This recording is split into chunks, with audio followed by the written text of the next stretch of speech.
Indiana Jones. It's a podcast about Indiana Jones. Every movie, 1 minute at a time. Indiana Jones. Minute.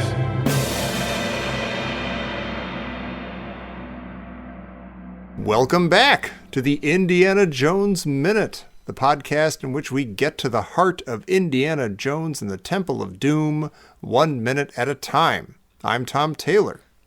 I'm Pete Mummert. I'm Jerry Porter. And joining us again today is our friend Rudra Banerji. Welcome back, Rudra. Hey, thanks for having me. Totally. Bad news, we're still in a mine, and now we're in a cage.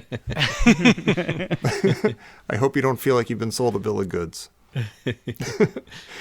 But it's going to be all right. This is minute 72, and minute 72 begins with Short Round's view of the mine from his cage, and it ends with the kid talking about the downside of drinking blood. Well, we get two interesting things here right at this beginning shot. First of all, in the background, you can hear Pat Roach yelling his catchphrase, "Jaldi Karo, hurry up," in the background. We know. We're hurrying. Jeez.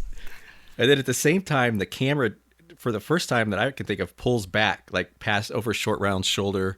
And you get the opposite shot of what we've been seeing over and over. Like we saw with the shaman and with Indy a couple times, you see the camera kind of pushing in. And that's when generally it's when something with Shiva is happening. And I thought this was interesting because now you've got the camera pulling back, and it's kind of like saying, well, now we're going to get to a part where they kind of go to a dark place where there's no Shiva. Yeah. That's interesting. Wow. Yeah.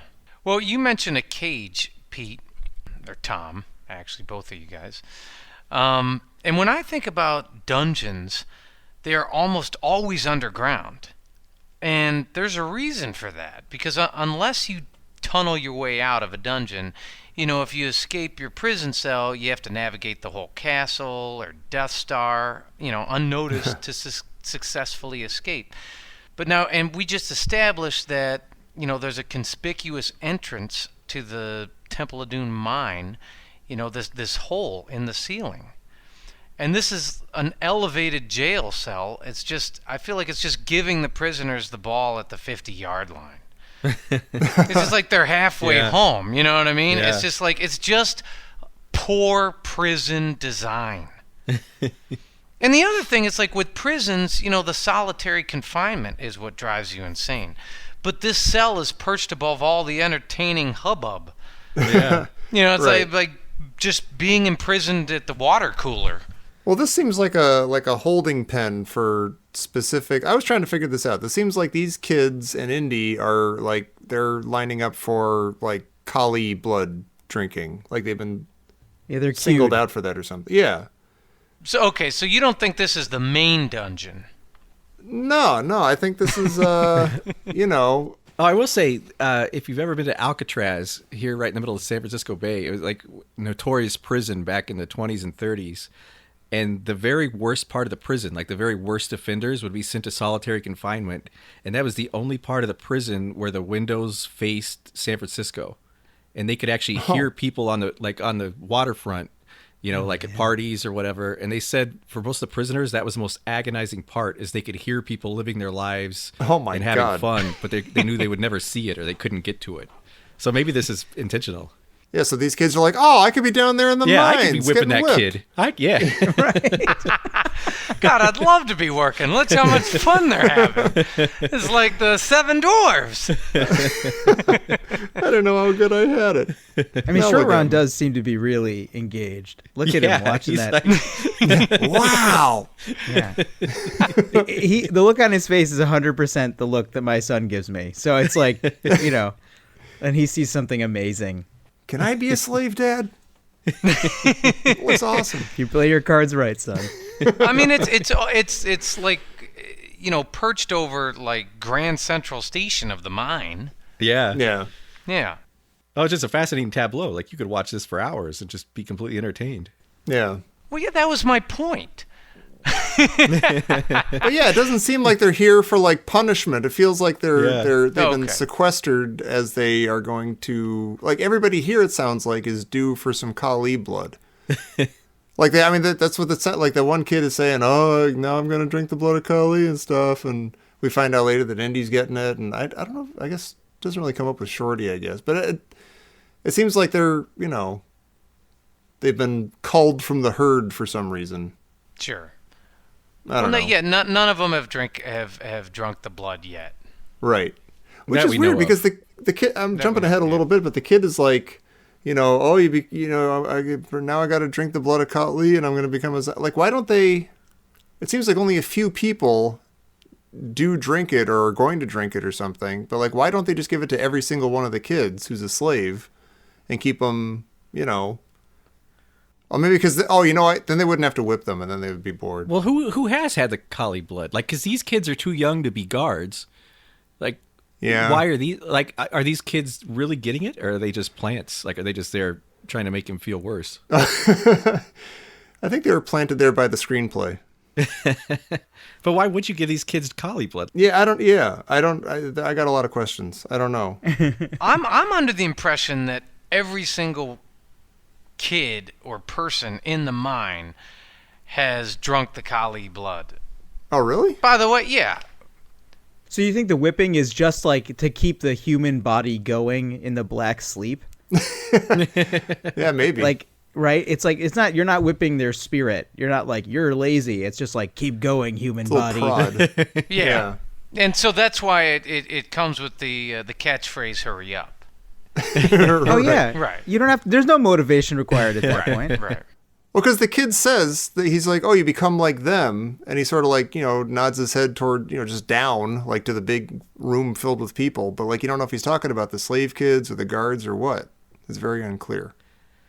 Well, but this has me wondering though, Jerry, if these kids have all drunk Kali blood, like, is the end of this movie, like the end of an Alien movie, and you think the aliens are all dead, and then you see like a tentacle somewhere, because all these kids, none of these kids got burned, so it's like a sleeper cell of Pancot Palace thuggies. That's it. That they're all still that's what it secretly under is. the Kali blood. Well, that's well. a great point. Which, by the way, it's not Kali blood, it's Khalid. Because they're drinking the Khalid, right? Kids I come mean, running. that's how you become a believer. This is just a big Jonestown metaphor. The whole thing is Indiana Jonestown. There you go. That's what it is. walked right into it. By the way, you guys know this. Rudra, you don't know this, but I have a cat that has irritable bowel syndrome. And That's great. when this kid is describing the Kali Ma blood, the Khalid, it's exactly like when my cat gets into the chicken.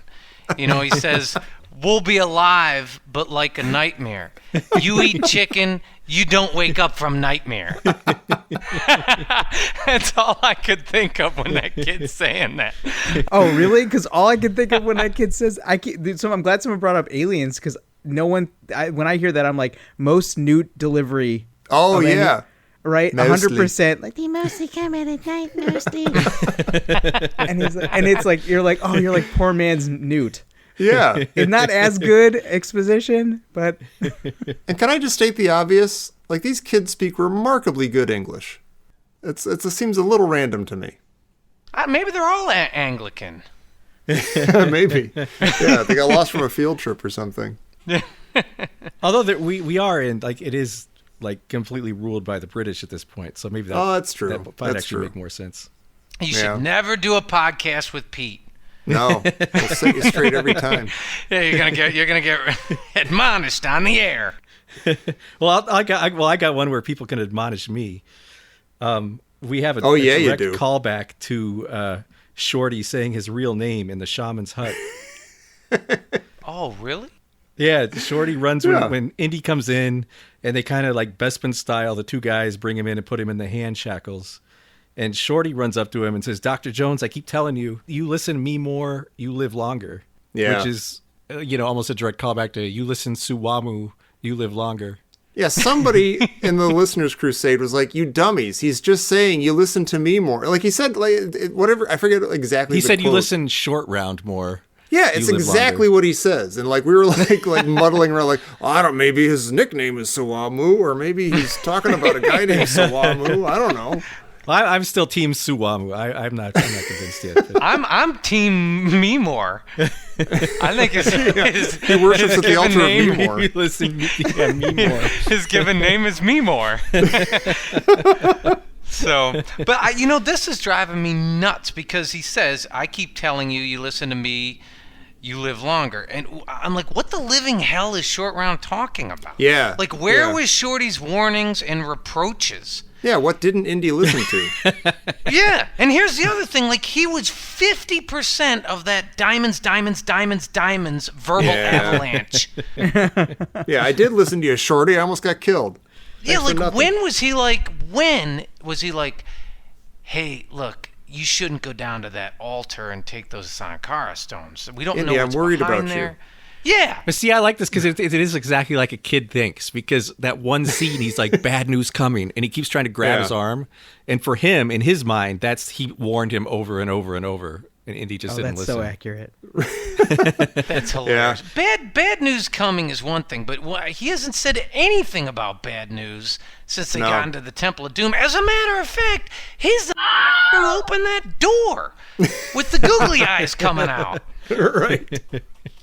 Yeah. And so I'm just saying he's not exactly, he's not really playing the Temple of Doom conservatively. Right. Although you're right, that is perfect kid logic, which is another point in his favor. Just Shorty being an authentic kid. He's a surprisingly authentic kid. In like a 1984 Hollywood movie, you wouldn't expect that. Yeah. He's actually a really good kid.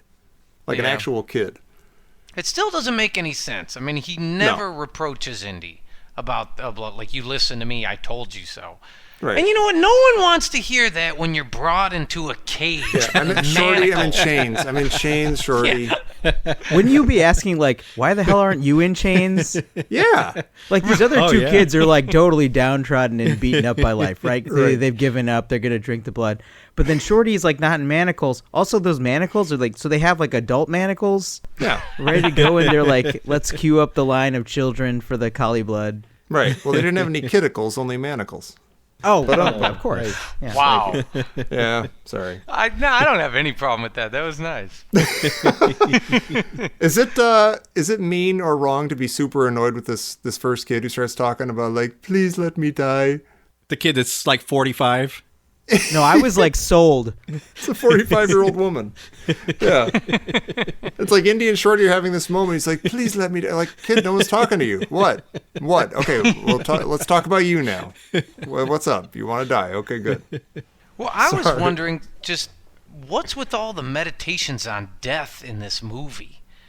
Because it is the Temple of Doom. Well, that's true. I guess it was originally the Temple of Death. Yeah. But, I mean, it's like, remember Wuhan from the beginning? He's like, I've followed you on many adventures, but into the great unknown mystery, I go first, Indy. Well, he had just been shot to death. He's going to have death on his mind. Fair enough. But then Willie's had the, you're going to get killed chasing after your damn fortune and glory. And Indy's like, maybe. But not today. Right. Yeah. But that might have still been at like 11:58. Right. A new day is dawning. And I mean, now we have Shorty castigating Indy again. You listen to me more. You live longer. It's no wonder he ditches this kid. Now we have this 12-year-old who's praying to Shiva to let him die. The whole movie's a cult of death. Wah, I'm a slave. Wah. I mean, I'm okay. So, well, like, Hinduism does have a whole, like, cycle of rebirth and death, and it's totally a part of it. So I feel like it could also be that the kid's just like, I just need to wake up tomorrow and be done with this. Sorry. And, like, that would be... He needs to respawn, like in a video game. Yeah. I mean, that could also be... I mean, I could totally imagine that as being like the 80s ethos of writing this scene and be like, oh yeah, he'd just be like, I just need to get out of this day, man. Mondays, right? Just need to work to the weekend of this life and just start a new week. Whoa. We haven't thought of that. This could be a Monday. That changes everything. These kids all die by Friday and then they just start again. Start a new batch. Well, every single kid is has drank the drank the Kool-Aid. See, I don't know. I actually don't believe that, but go ahead. But I think that's what's supposed to be. That's the story, though. I actually think it's not. I think only the guards have drunk it. Like, I think that's why these kids are saying they're about to drink it. I don't think, like, they reached a certain age and then they're turning into something else. Like, they're going to become mimes or they're going to become guards or something. I mean, they're like the most stubborn, recalcitrant of all the maybe all the kid slaves. You guys just don't get it. You get 20 hurry ups, and that means you go up to the cage and you drink the collie blood. If you earn 20 hurry ups, and then that kid starts talking. He's got his little speech. He's skinny. That kid. He seems more weirdly skinny than Wheezy Jefferson in The Village, I think. Yeah. Oh yeah. Yeah, his shoulders start like half a mile down from his neck and stuff. I'm making fun of a starving slave kid. I feel bad. This movie brings out the most humanitarian aspects of all of us, I think. The best part of these movies, like, I can't, like, do you guys must know where this was shot, right? I mean, where did they shoot this? This would be on a soundstage, right? Yeah, this is in London. LA. This is at Elstree. Yeah. And this is in London? Okay. Yeah. So, like, this kid's, like, out of central casting. Yeah. Yeah. You know, and they're not telling him, like, hey, don't eat. So this kid eats just fine. And he just looks like that. Yeah. Yeah. So you're absolved. Yeah. This is my thing. I'm the skinny kid. I work with that. That's how I get cast. Was what we said about Wheezy. It may have just been that awkward age. You know what I mean? Sure. It just may have been that awkward, kind of gangly. Well, she was younger too, though, right?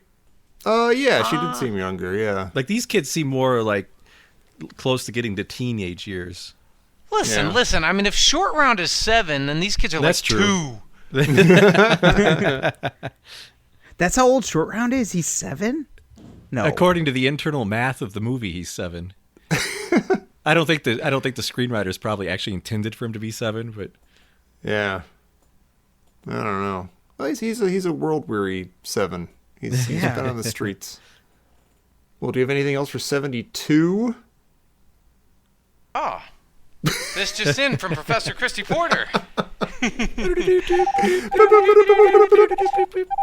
Speaking of Black Sleep of Kali Ma, thank goodness for that new PG-13 rating. Too late. I think that, the whippings got to her.